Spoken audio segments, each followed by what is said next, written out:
Bienvenue sur Tiamaloba officiel, avec votre humble serviteur Grady Muya Ethan.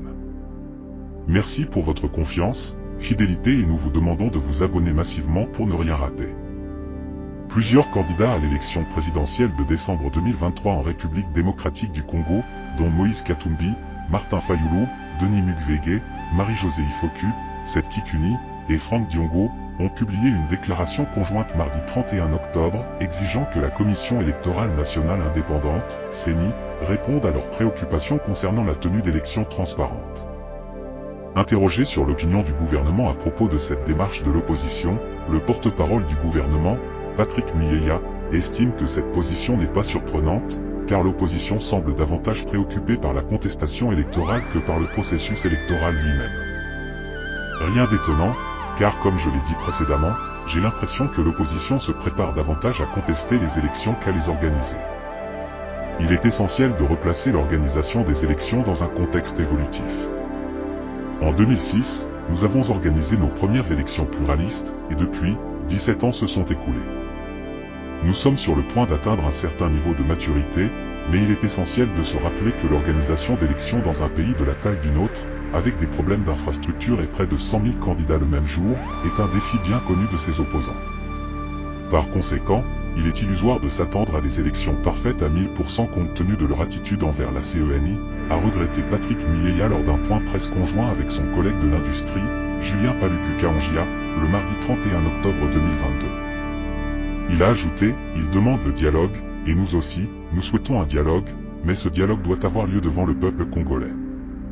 Ils peuvent s'adresser à la CENI, car la CENI est là pour répondre aux préoccupations de tous les Congolais, y compris des opposants. Ils doivent cesser de s'emporter et de parler de fraude et d'autres difficultés inhérentes à un processus électoral. C'est de doter le pays pour la première fois de sa politique industrielle, et je vois le directeur du Bureau national d'études et de planification industrielle dans la salle, qui a été au pilotage de cette politique industrielle. Mais cela n'a pas suffi, parce que la politique a défini les axes, notamment 3 grands axes: la gouvernance administrative du ministère. Le deuxième axe, c'est comment faire de la RDC un pôle économique important. Et le troisième axe, c'était effectivement comment attirer des investissements vers la République démocratique du Congo. Ça, c'était un instrument qui a été élaboré. Mais le deuxième manqué, c'est celui de la mise en œuvre. On a une politique, mais il faut qu'on la mette en œuvre. C'est comme ça qu'on a élaboré en 2021 le plan directeur d'industrialisation, qui est un instrument de mise en œuvre de la politique industrielle et qui a 6 composantes principales, parce que nous nous sommes dit, ce pays ici, tellement qu'il est grand, il est déjà subdivisé, il faut qu'il y ait un plan maintenant de mise en œuvre de cette politique.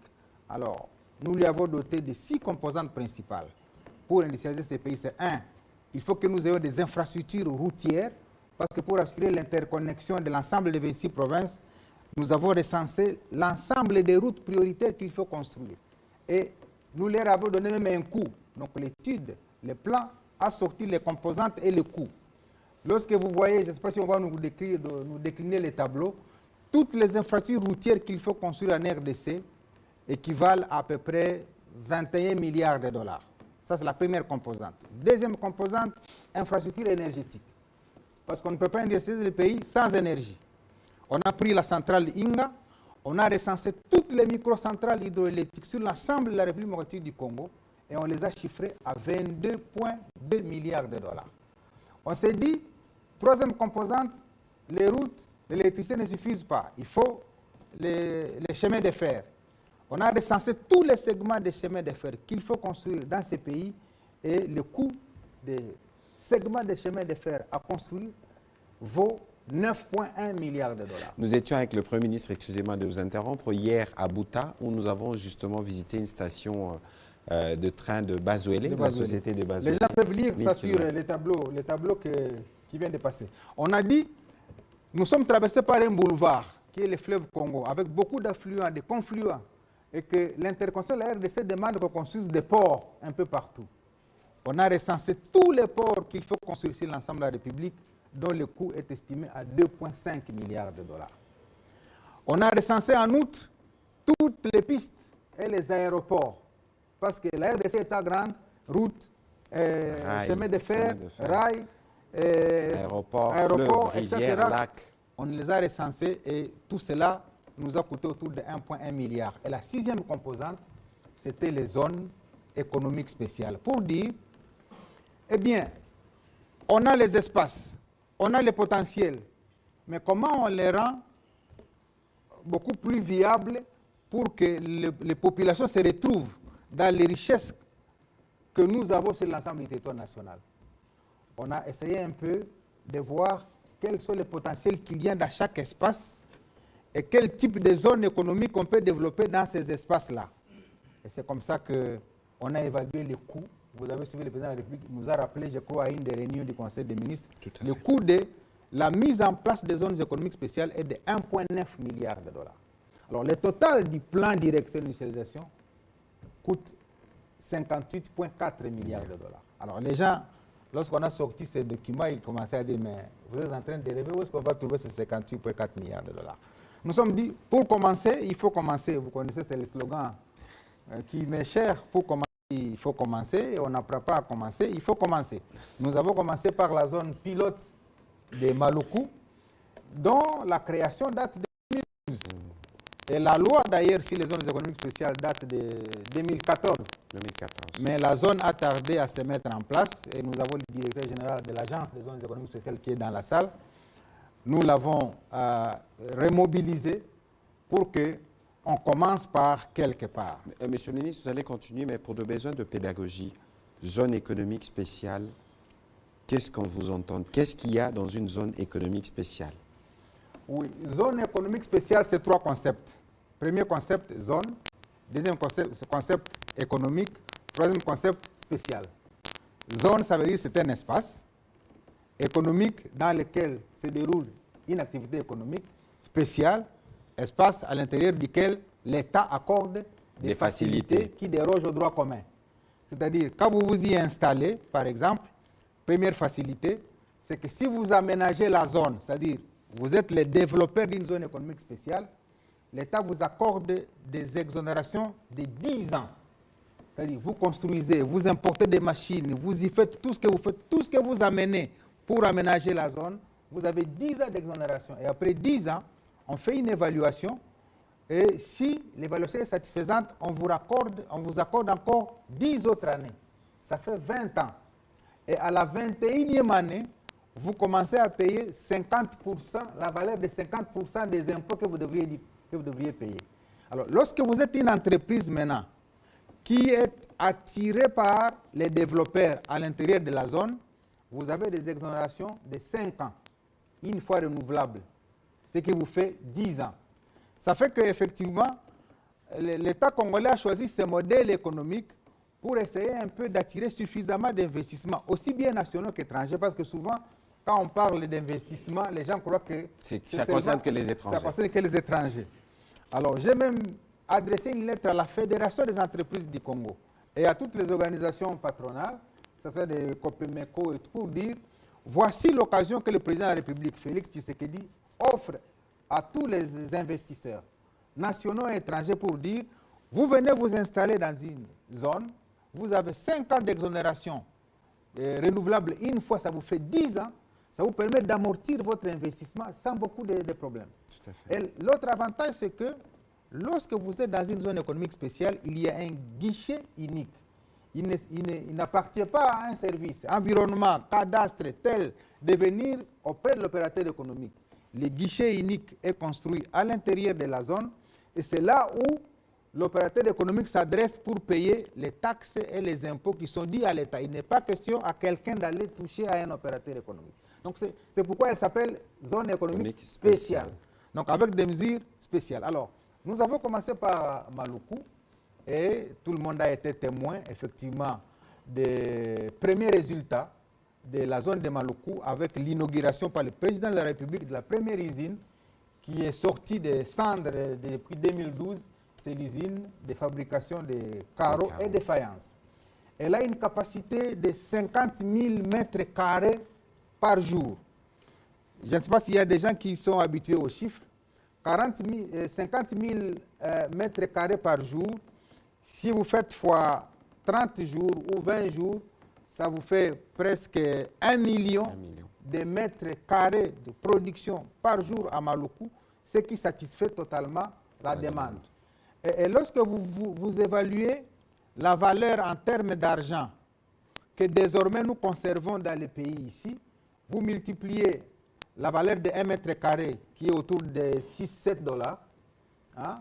Alors, si vous multipliez par autour d'1 million ou 2 millions, ça vous donne la valeur des dollars qui ne sortent plus pour aller créer des richesses ailleurs, pour aller enrichir ailleurs, pour aller créer des emplois ailleurs. Ça vous donne la valeur de cette somme d'argent annuellement qui désormais reste au pays pour acheter de l'argile dans le Congo central, parce que les carreaux sont fabriqués par l'argile qui vient du Congo central. Donc ces pauvres paysans là-bas qui regardaient leurs terres comme ça, sans savoir qu'est-ce qu'ils en feraient, maintenant aujourd'hui, ils sont en train de bénéficier des achats par l'opérateur céramique qui est installé dans la zone. En mai 2024, nous allons produire les premiers produits, permettez l'anthologie Pepsi. Les gens qui sont dans cette salle ont connu Pepsi Cola, les Mirinda, etc. Tout à fait. Au mois de mai 2024, nous allons produire les premiers produits de la marque Pepsi en République démocratique du Congo. Et la demande suivante, elle est faite pour Lubumbashi. Nous allons installer la deuxième usine de production des produits Pepsi à Lubumbashi, avec pour les carreaux que vous voyez défiler là-bas. Nous avons l'objectif de créer 6 000 emplois. Et pour Pepsi, on a un target de créer 8 000 emplois. Ce qui vous fait autour de 14 000 emplois directs et indirects pour la zone de Maluku, uniquement pour des entreprises. Troisième entreprise qui va s'installer dans la zone, c'est qu'on a constaté qu'il y a beaucoup d'opérateurs économiques ici, à Kinshasa et dans les pays, mais qui sont butés au problème d'emballage. Vous produisez du café, vous produisez du savon, vous produisez du vin, vous produisez de l'huile de n'importe quelle nature, mais il n'y a pas d'emballage. Et donc la troisième usine que nous attendons dans la zone, c'est l'usine qui nous fabrique tous les emballages de tous les produits. Comme ça, on limite l'importation de ces emballages et donc ça permet à ce que nous maintenions suffisamment de ressources au lieu d'aller créer des emplois et des richesses ailleurs. Ça, c'est pour la zone économique spéciale de Maluku, comme zone pilote. Deuxième zone qui est en chantier, c'est la zone de Miluna. C'est dans la province du Sud-Ubangi. Elle est située à Gwaka, à la lisière de la rivière Mongala, près du port d'Akula. Ceux qui sont de la région peuvent bien se rappeler de quoi je parle. Akula, le village du collègue Molendo. Voilà, cette zone a l'ambition de reprendre toute la production agro-industrielle de cet espace équateur, qui était les joyaux de la République, la transformer sur place et faire de cet espace équateur parmi les producteurs de pneus. Vous savez que j'ai visité Miluna, c'est là où j'ai vu pour la première fois les VA.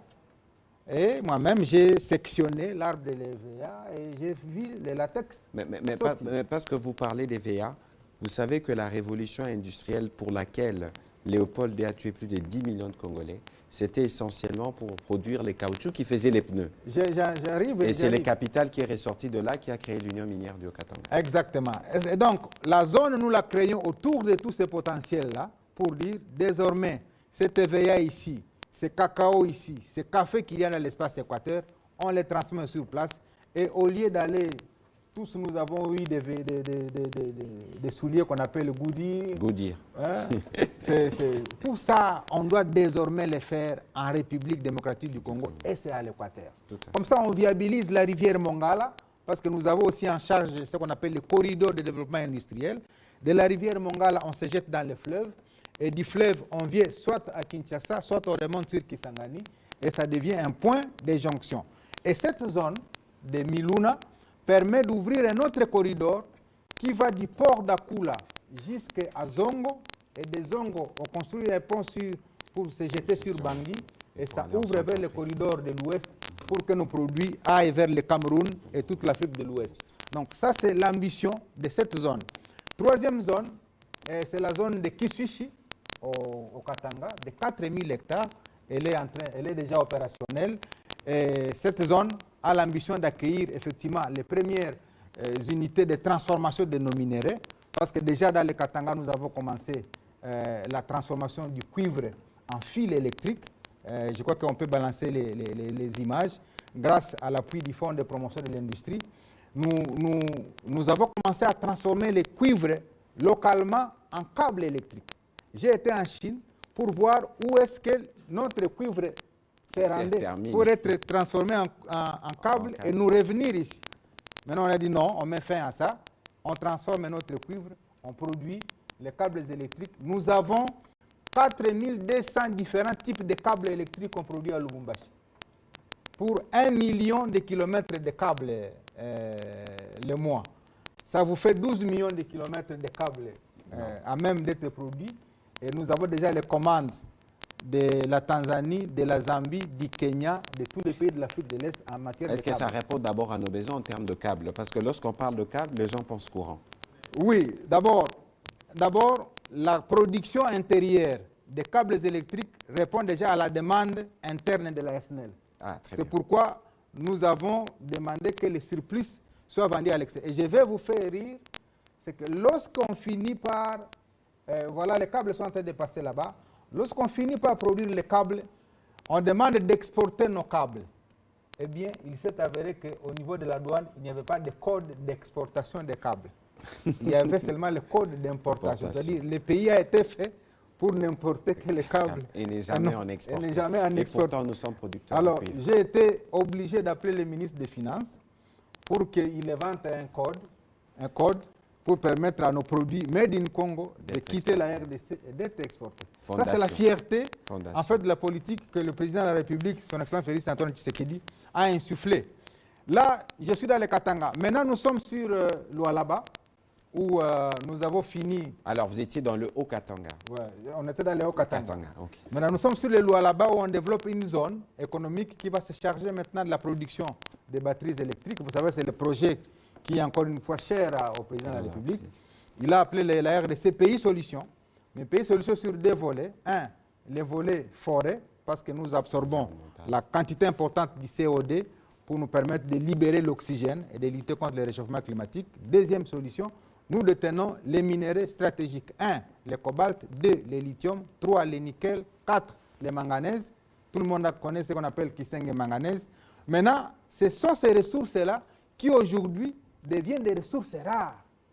Nous avons signé une convention, un accord de collaboration avec la Zambie qui a rejoint le président de la République.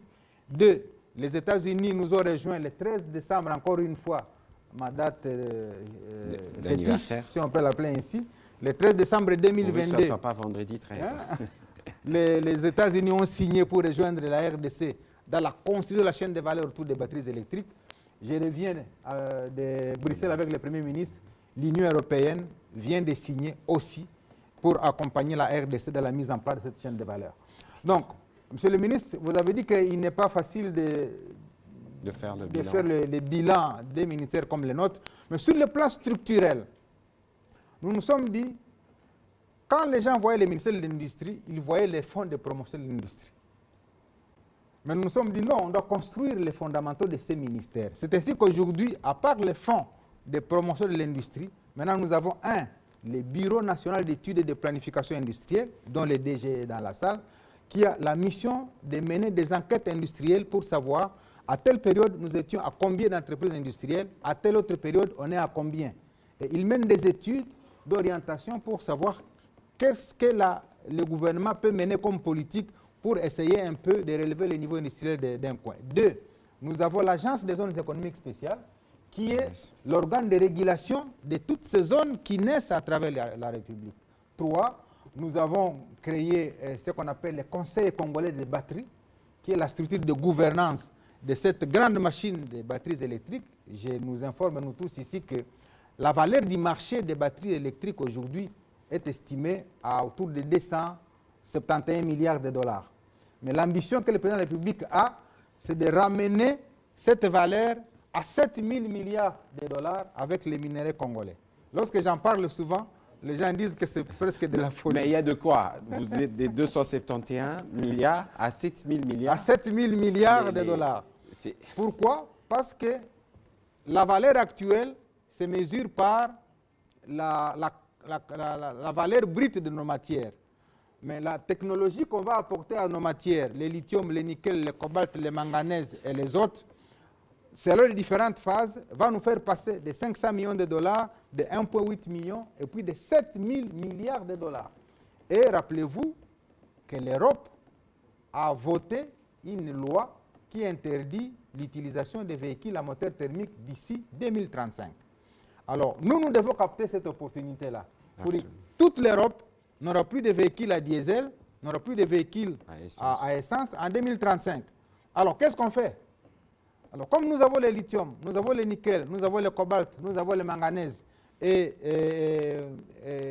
le Madagascar a le nickel, le Gabon a le manganèse, la Tanzanie a le graphite, on crée une chaîne de valeur dont le pilote s'appelle Félix Antoine Tshisekedi. Il fédère tous les présidents africains autour de ces projets et on capte les marchés européens, on capte les marchés américains, on capte les marchés chinois et on devient le leader mondial. Absolument. Et d'ailleurs, je crois qu'il y avait une grande conférence qui avait été organisée au Palais du Peuple où il y avait une étude de Bloomberg qui avait démontré que la République démocratique du Congo présentait des avantages. Évidemment, les gens se disent, mais toutes ces données, vous les avez comment?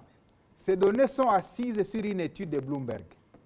Bloomberg mène une étude comparative pour voir si on installe une unité industrielle de traitement de 10 000 tonnes de minerais qui entre dans la fabrication des batteries électriques, où est-ce que cette unité coûte moins cher qu'ailleurs? L'étude de Bloomberg, ce n'est pas nous qui l'avons commandée, ça a été commandé au niveau international. Cette étude a démontré que l'unité de traitement de ces minéraux qui entre dans la transition énergétique coûte 117 millions si elle est installée aux États-Unis.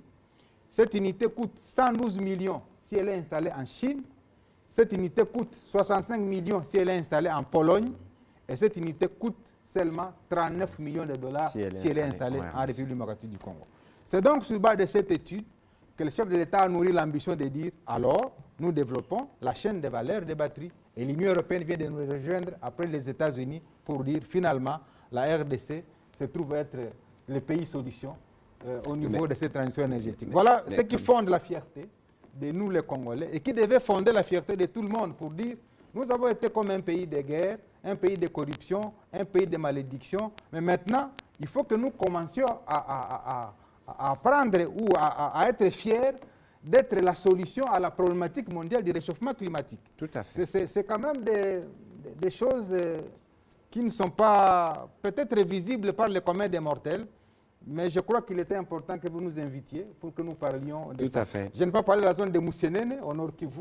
Et là, en 2 minutes, parce qu'il faudrait donner la possibilité aux journalistes de poser des questions. La zone économique de Moussénéné va entrer dans le grand projet de transformation du piment. Moussénéné, c'est dans le Nord Kivu. C'est dans le Nord Kivu. Et le piment est très recherché dans l'industrie des gaz lacrymogènes. Vous savez que beaucoup de gens ne savent pas que le piment, il est utilisé dans l'industrie des gaz lacrymogènes. Le piment est utilisé dans l'industrie des câbleries, des câbles. C'est-à-dire, lorsque on fabrique les câbles, on doit enduire les câbles d'une matière pimentée pour empêcher que les rats et les souris ne puissent, en fait, croquer, si vous permettez, les câbles enfouis à l'intérieur du sol. C'est ça l'avantage du piment. Alors, nous avons été en Chine, nous avons une demande de 50 000 tonnes de piment, nous la RDC. Et voilà pourquoi nous nous sommes focalisés en créant spécialement une zone économique spéciale à Moussénéné pour que tout le piment qui va être généré dans cet espace-là soit transformé dans cette zone et pour que nous puissions capter ces marchés chinois. Et ça, c'est une seule entreprise qui nous a demandé 50 000 tonnes. Et il y en a autant. D'ailleurs, il y a une mission qui va se rendre en Chine dans les jours qui suivent pour aller signer des contrats et des bons de commande. Monsieur, une petite question, parce que dans cette zone-là, c'est plus les cacao, le café. Pourquoi le choix du piment et Moussénéné? Oui, d'abord, je parle de ce choix du piment parce que beaucoup de gens pensent que le piment sert à agrémenter ou à donner du goût à la nourriture. Je voulais donner une dimension, peut-être que beaucoup de gens ne connaissent pas, mais la zone aussi sera dédiée au traitement du cacao et du café, parce que comme vous le savez déjà à Goma, il y a un opérateur qui produit le chocolat. Hein? Beaucoup de gens pensaient que le chocolat doit nous être fabriqué de l'Europe. Ça s'appelle chocolat Loa. Il est fait par Papa Kalinda. Je crois que s'il est à Goma, il est en train de me suivre.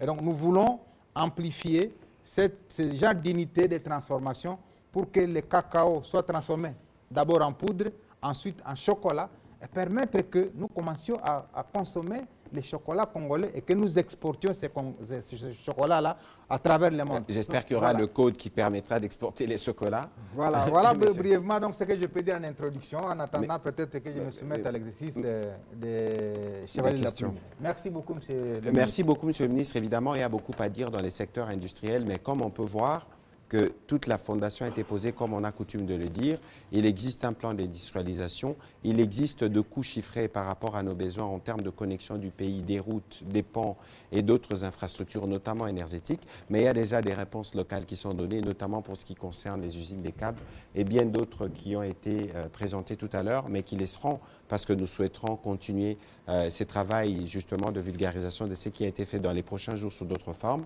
On va commencer cette série de questions avec M. Patrick Lacoué.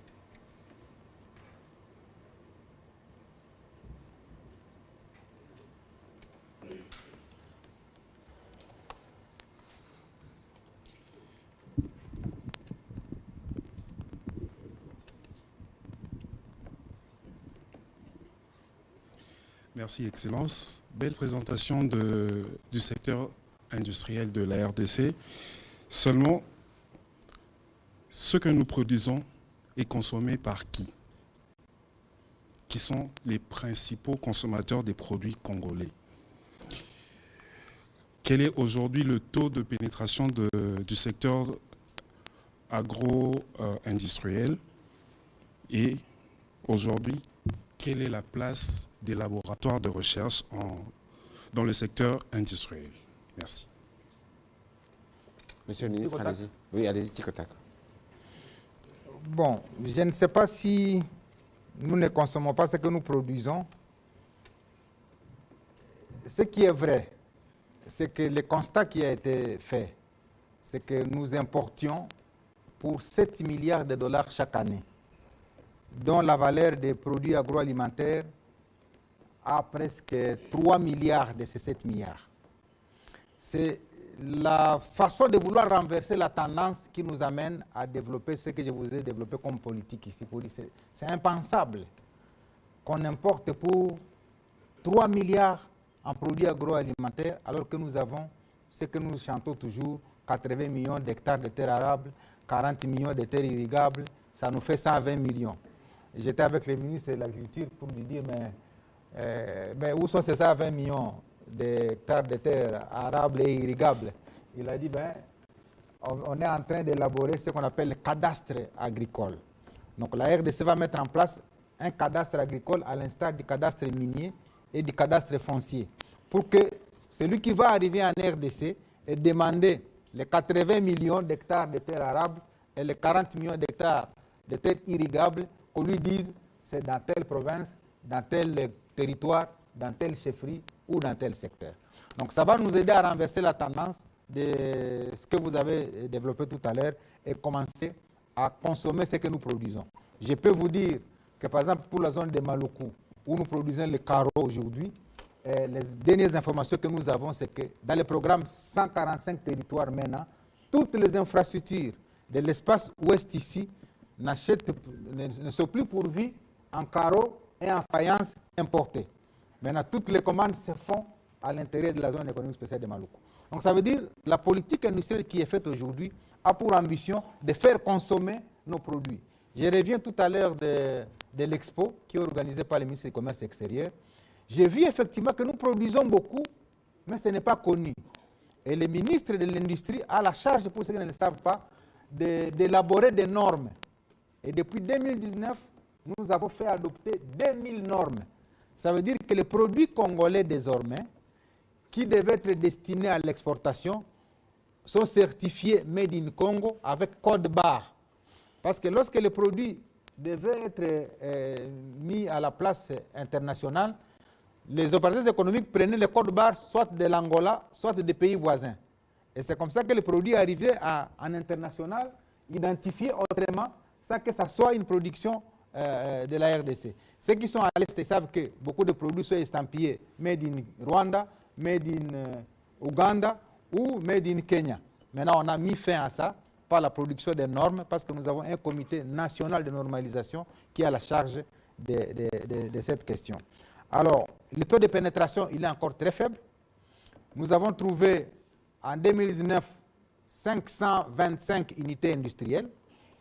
Aujourd'hui, nous sommes à près de 1500. C'est-à-dire, nous avons quand même presque triplé le nombre d'entreprises. Vous allez nous dire comment.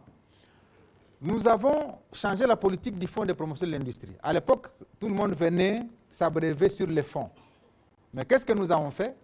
Nous avons rabaissé d'abord les taux d'accès au fonds du FPI de 10-12% à 6%. Et pour les jeunes et les femmes, nous avons rabattu les taux à 4%. Maintenant, il s'est posé une autre question de la garantie. Un jeune entrepreneur qui veut demander 100 000, 200 000, 300 000, il n'a pas de maison, il n'a pas d'hypothèque. Qu'est-ce qui a été fait? Le gouvernement a trouvé la réponse en créant ce qu'on appelle les fonds de garantie de l'entrepreneuriat congolais, les FOGEC. Ça veut dire quoi? Vous, jeunes, quand vous avez un projet bancable de 100 000, 200 000 $, vous n'avez ni maison, vous n'avez ni véhicule à hypothéquer, eh bien le gouvernement vous oriente vers les FOGEC qui se portent garant du prêt que vous prenez auprès du fonds de promotion de l'industrie. Ça permet aux jeunes, aux femmes, aux gens qui n'ont pas de garantie, effectivement, de pouvoir accéder à ces crédits-là, dont le taux, je vous l'ai dit, est de 4%. C'est nulle part, dans aucune banque maintenant, vous ne pouvez accéder à un crédit à un taux ni de 6%, ni de 4%. Parce que les taux annuels se chiffrent dans les banques autour de 12, 18, il y en a même qui sont presque à 20%. Donc ça veut dire que c'est des politiques publiques qu'on est en train de mettre en place petit à petit. Ce n'est pas très visible parce que tellement que le gouffre était profond. Sortir les pays du gouffre pour les ramener petit à petit vers la surface, ça tarde à être vu à la surface. Peut-être que, comme je l'ai dit toujours, nous étions à 120 mètres. Maintenant, on est peut-être à moins 120. Il reste à moins 10. Moins 10. Et les gens n'ont pas encore perçu qu'on a quand même franchi les 110 autres en quittant la profondeur. Les gens de bonne foi perçoivent. Alors, mais les gens de bonne foi, comme ceux de la presse, peut-être qui me suivent en ce moment, peuvent déjà s'apercevoir de ces efforts qui sont menés par ces gouvernements. Et ce serait bon de partager ce genre d'éléments parce que finalement, les gens pensent que le gouvernement ne fait pratiquement rien, alors qu'il y a des indicateurs objectivement vérifiables à partir desquels on peut se dire, on était quand même à une étape A, on est arrivé à une étape A plus 1, A plus 2, peut-être 2 ans, 3 ans plus tard, on pourra arriver à une étape X ou Y. Je reviens de la Chine encore une fois, je donne l'exemple. Les zones économiques spéciales ont commencé en 1979-1980. Ça fait 40 ans de trajectoire que la Chine a pu faire. C'est aujourd'hui que tout le monde pense que la Chine, c'est l'usine du monde. Mais après avoir fait 40 ans. Mais nous, avec la révolution industrielle, nous pensons que nous n'attendrons pas 40 ans pour que nous puissions atteindre les niveaux et de l'Europe et de la Chine. Moi, je me donne 20 ans maximum pour que ces grands pays au cœur de l'Afrique soient à l'épicentre du développement du monde. Nous y arriverons parce que nous avons déjà placé les bases et les fondations, comme on aime bien le dire. On peut tout nous reprocher, mais on ne peut pas nous reprocher notre volonté de faire différemment. Merci. On va prendre les questions de Pichou Moulumba et puis ce sera M. Eric Izami.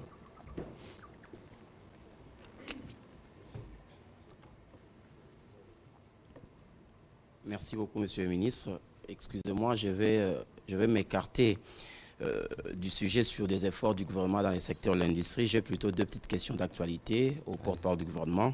Allez-y. La première, c'est sur le processus électoral.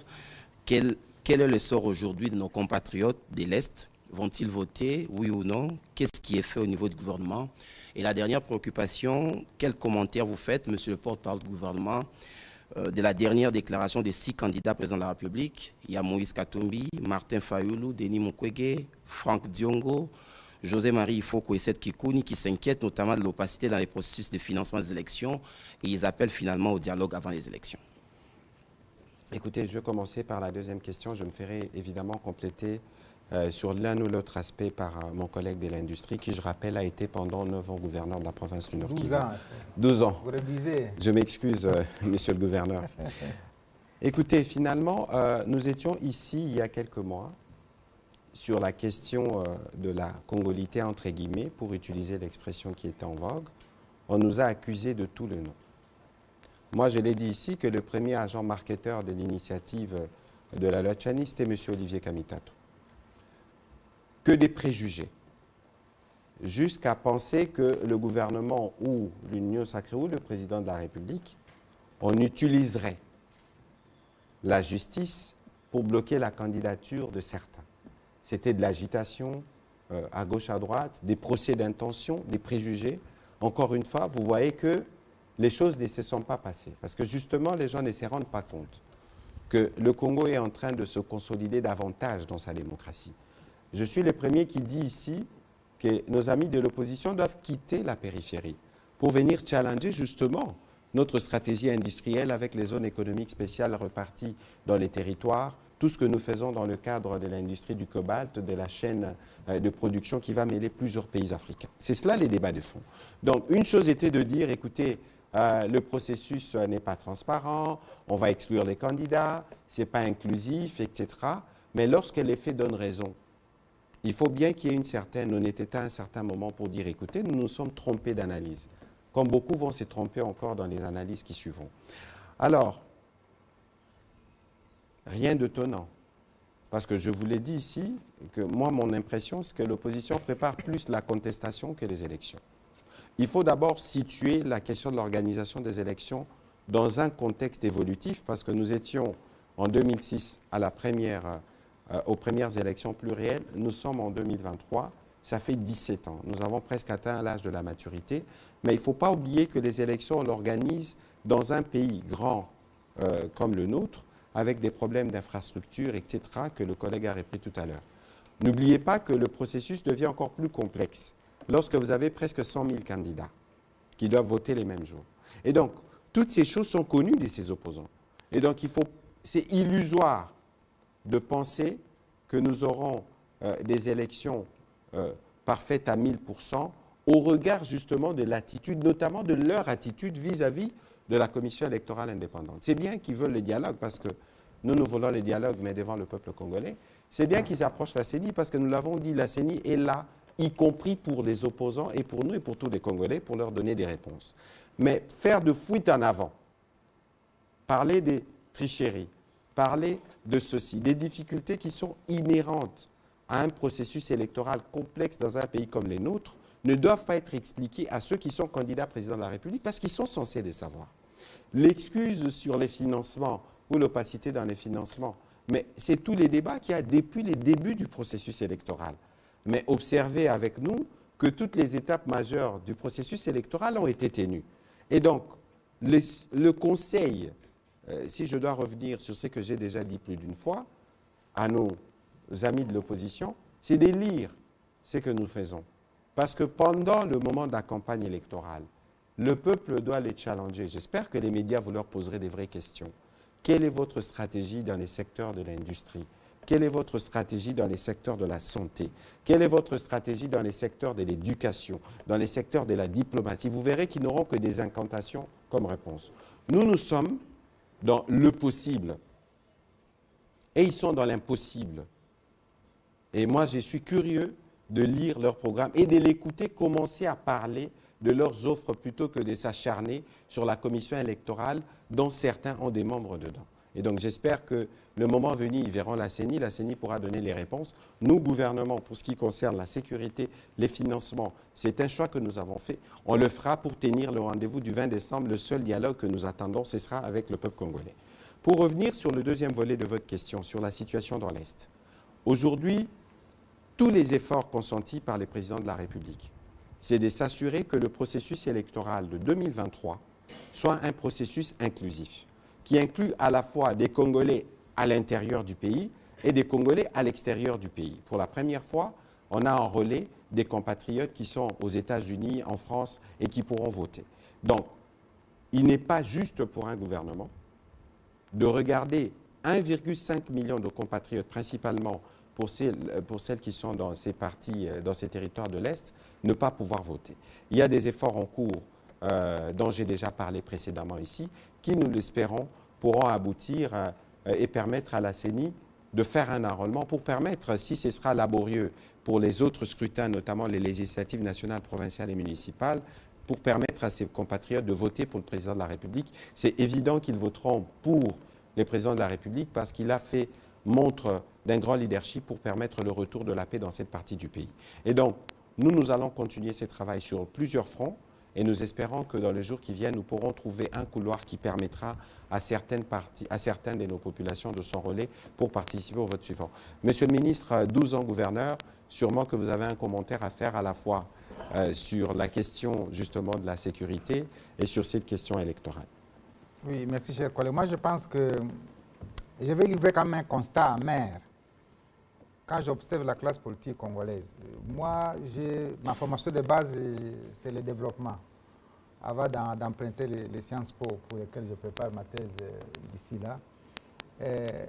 J'ai toujours dit que lorsque les Congolais, acteurs politiques surtout, vont commencer à consacrer seulement 30% de leurs débats sur des questions de développement, c'est ce jour où nous allons amorcer en fait la pente vers l'émergence de ces pays.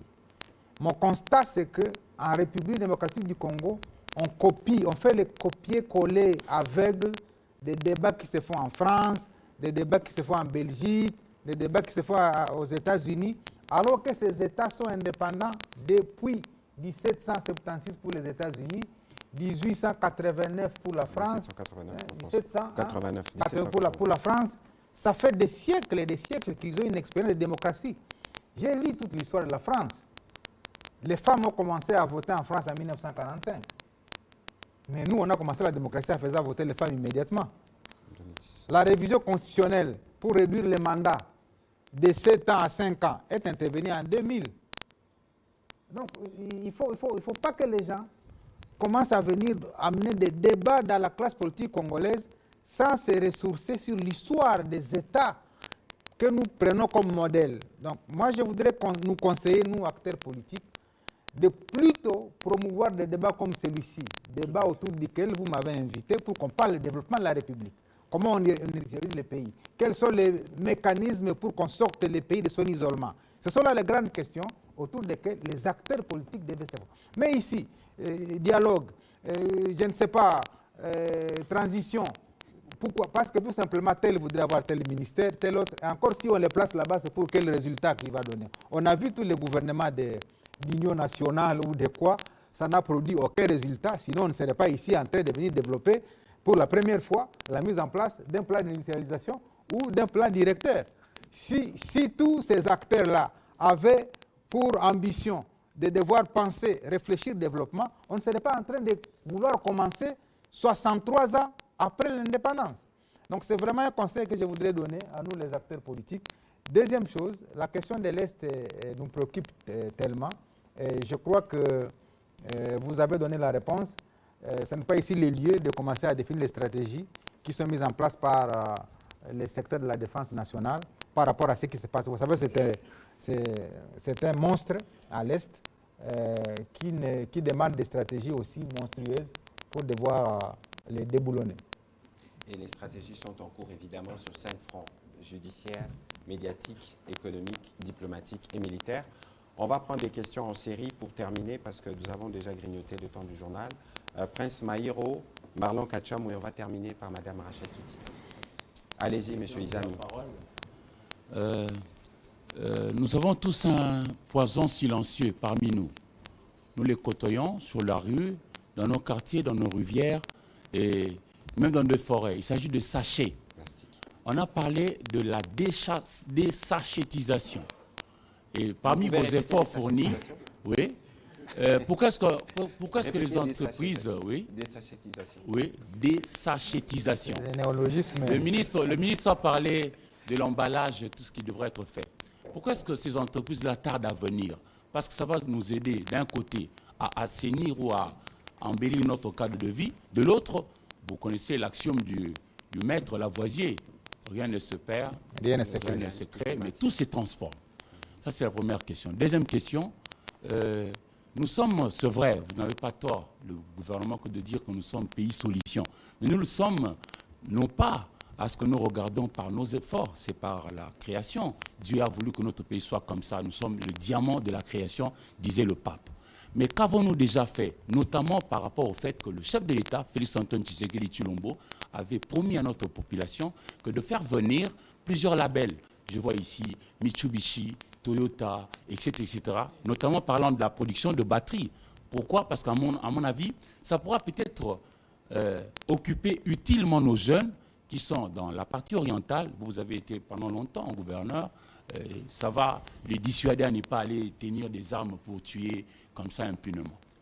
Alors, on va prendre les questions de presse, Maïro, rapidement.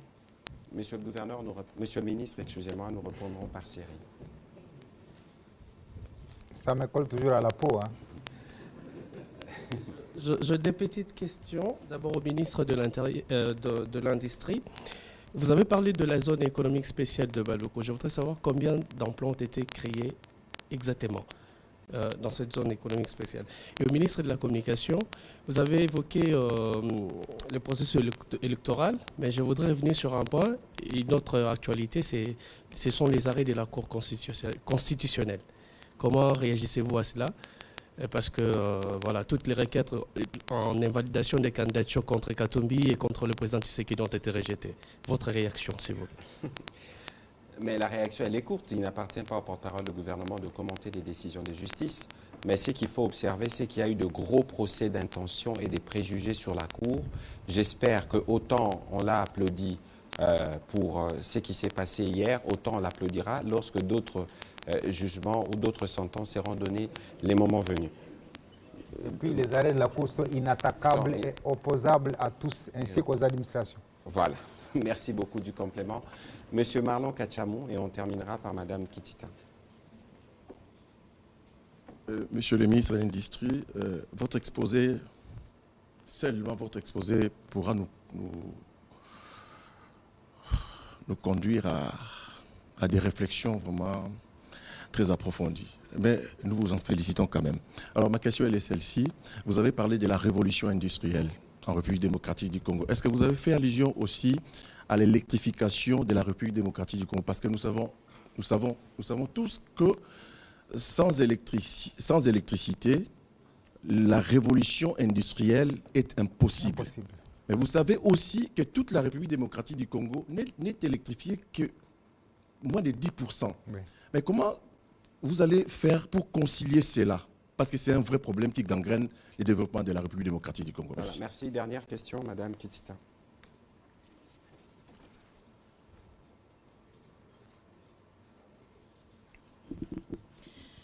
Merci beaucoup, Monsieur le ministre. Deux petites questions. La première au ministre de l'Industrie. Vous avez parlé de la création du Conseil congolais de la batterie.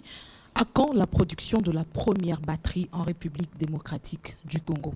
Une question d'actualité au porte-parole du gouvernement. Aujourd'hui, il y a eu libération à la prison de Ndolo des adeptes de Némoin Dantemi et de Mukungu Bilé, hier accusés de tentative de renverser le pouvoir de Joseph Kabila.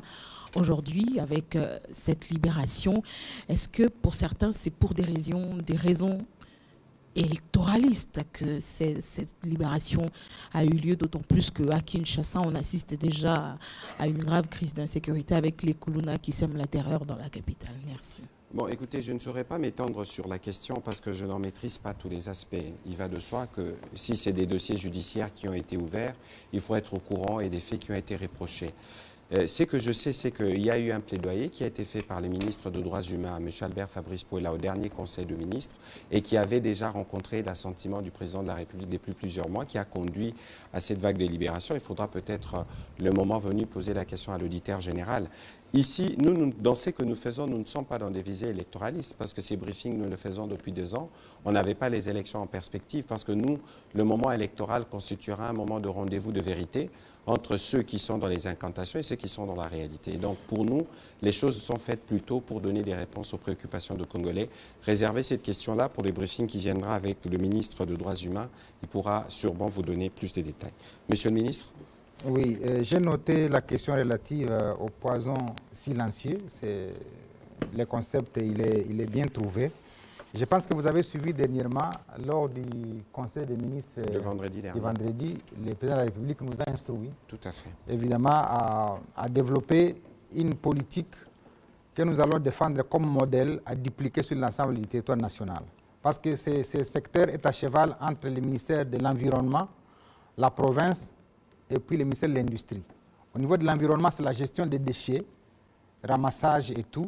Mais au niveau de notre ministère, nous allons présenter à Conseil des ministres la manière dont nous attendons de transformer tous les déchets pour en faire, soit pour produire de l'électricité, produire du biogaz, produire d'autres choses. Et donc, je ne veux pas anticiper sur... Mais nous avons déjà été avec la ministre de l'Environnement, notamment dans une entreprise ici, vers Kingabois, qui fait le recyclage. Le président de la République était là. Mais ce n'est pas assez, monsieur le ministre, par rapport à la quantité de sachets ou de déchets. Parce que nous produisons, pour perdre la mémoire collective, Kinshasa produit 10 000 tonnes de déchets par jour. 10 000 tonnes. Et donc, pour devoir gérer les 10 000 tonnes, il faut une capacité très très grande. L'Union européenne, je crois, a essayé un peu de gérer la question. Le gouvernement a donné 2 millions de dollars chaque mois, mais ça n'a pas suffi. Il faut une vraie politique de gestion des déchets et de transformation. Je suis en train de recenser tous les acteurs qui sont dans les secteurs. D'abord, les acteurs existants, savoir ce qu'ils ont déjà fait à la date d'aujourd'hui, et puis avec eux, maintenant, développer une stratégie de gestion efficace et efficiente de tous ces déchets de la ville de Kinshasa. Je crois que le 10 novembre, c'est ça le délai que le président de la République m'a donné, le 10 novembre, je vais présenter le dossier au Conseil des ministres. Donc, je ne voudrais pas révéler toute la stratégie qui est à la discrétion du Conseil des ministres. Et après le Conseil, si vous m'invitez, je pourrais venir dérouler toute la stratégie de gestion des déchets pour soit les transformer en énergie renouvelable, soit en fil d'emballage. J'ai visité une entreprise au Gabon où les déchets sont transformés en fil pour devoir aider à un travail bien fait. Donc tout ça, c'est des stratégies que nous allons devoir démontrer. Alors, vous avez dit également que on attend quoi pour venir tous ces Mitsubishi, Volvo, etc. Non, le développement a un parcours. On ne peut pas se dire qu'aussitôt que nous avons mis en place la stratégie et toutes les entreprises vont arriver. Pour qu'elles arrivent, il y a un certain nombre de critères. Elles demandent ceci, elles demandent cela, climat des affaires, est-ce que là-bas c'est bon? Et quand il y a des bruits de bottes à l'est, ils se disent, parce qu'il y en a quand ils sont à l'extérieur, quand on dit qu'il y a un coup de balle à Goma, les gens pensent que même à Kinshasa, on ne peut pas passer une seule nuit sans qu'il y ait un coup de balle.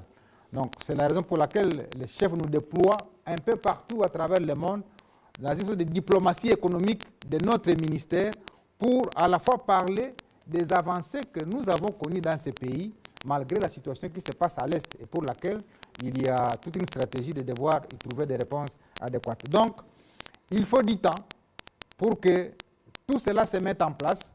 Mais ce que je pense vouloir dire en répondant à la question de Mme Rachel, c'est que la batterie ne sera pas attendue demain.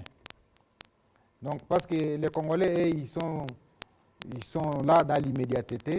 Ils veulent que les batteries soient produites demain. Non. Il y a 3 phases, ou même 4. La première, c'est la fabrication des précurseurs des batteries, c'est-à-dire les matières qui entrent dans la composition des batteries électriques.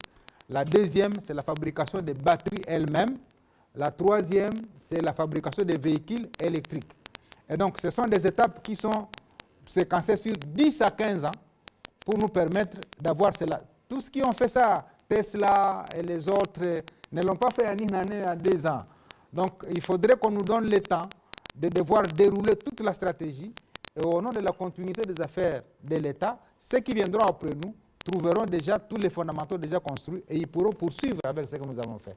L'important, c'est que nous avons construit la chaîne des valeurs autour des minerais stratégiques que je vous ai cités ici.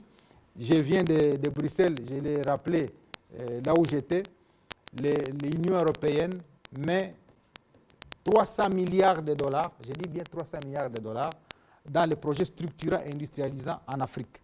Alors, lorsque nous avons signé les MOU à Bruxelles, il a été demandé à chaque pays de pouvoir développer des projets pour absorber ces fonds. Une capacité d'absorption des fonds.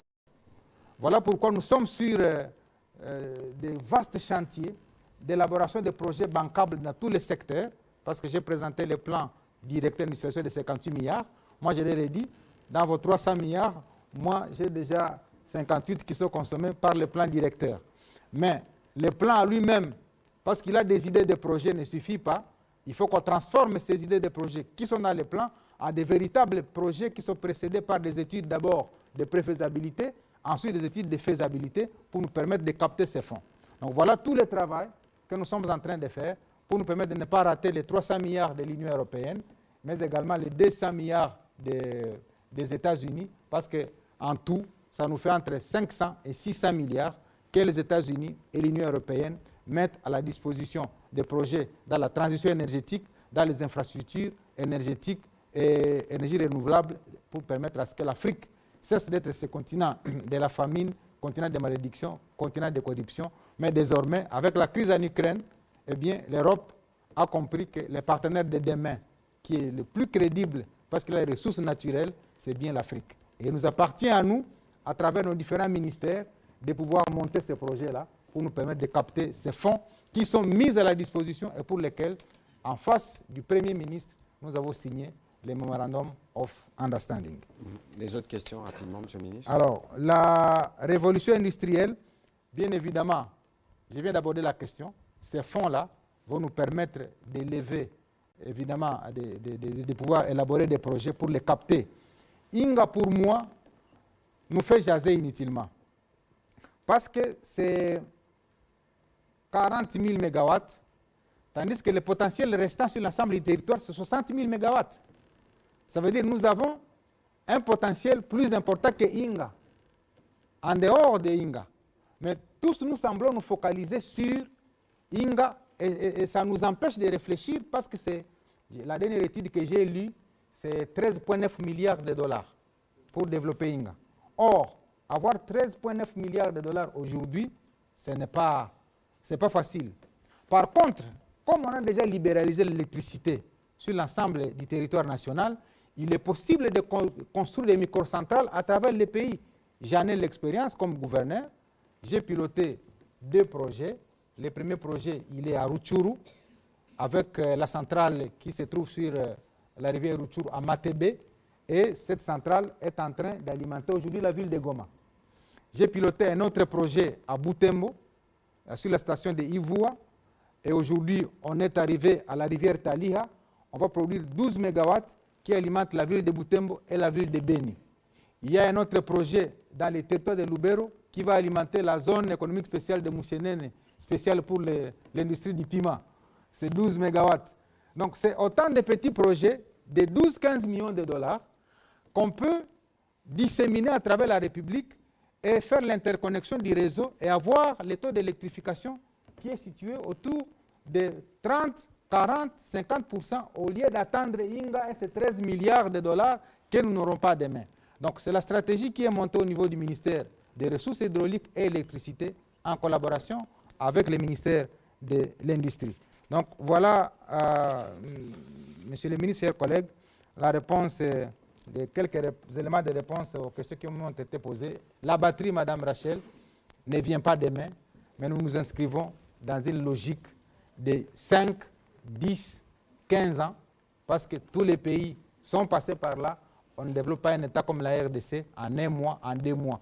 Tous les acteurs politiques qui viendront vous dire que s'ils ont les pouvoirs, ils développent les pays en un mois, en 2 ans ou en une année, c'est des discours politiques pour avoir l'électorat. Des incantations comme tout simplement. Il les a appelées incantations, mais à chacun de faire ce commentaire. Moi, je suis prospectiviste. Je pense plutôt à la prospective, qu'on construit un État dans la durée, sur 5, 10, 15 ans, et ce n'est qu'après 10 à 15 ans qu'on peut faire une évaluation sur les fondamentaux qui, en fait, ont constitué les bases réelles du développement, la fondation à partir de laquelle d'un pays. Même quand vous construisez votre maison, ce n'est pas en un jour. J'ai toujours évoqué un exemple que beaucoup ont expérimenté. Même quand vous vous mariez, c'est comme après 9 mois que vous pouvez espérer avoir un enfant. Ah non, il faut avoir un enfant bien avant. Espérez. Et voilà, Dieu sait si après 9 mois, tout le monde a son enfant. On va pas rentrer. C'est la même chose dans la logique des projets. On ne va pas rentrer dans ce débat, monsieur le ministre de l'Industrie.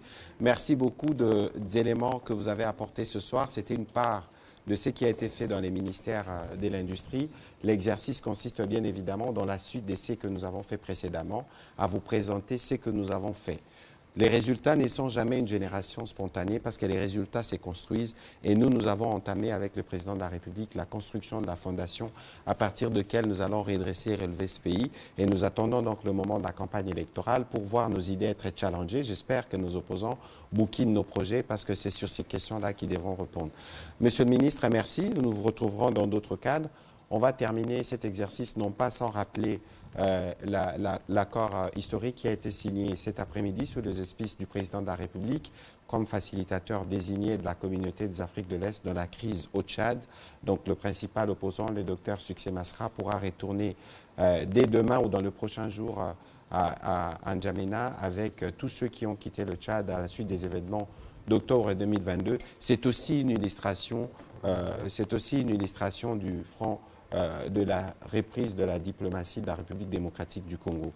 Je ne pourrais pas terminer sans revenir sur cette note triste aussi pour ce qui concerne les obsèques de M. José Naouej. Nous entrerons en contact très rapidement avec sa famille ainsi que la grande famille de Forum des As pour voir comment nous allons lui réserver des obsèques dignes de l'homme qu'il a été. Pour le moment, nous disons donc à Didier Kebongo et à tous nos confrères de Forum des As toute notre solidarité. Nous aurons l'occasion de le dire en face encore à sa famille. Merci, monsieur le ministre, et bonne soirée chez vous. Merci.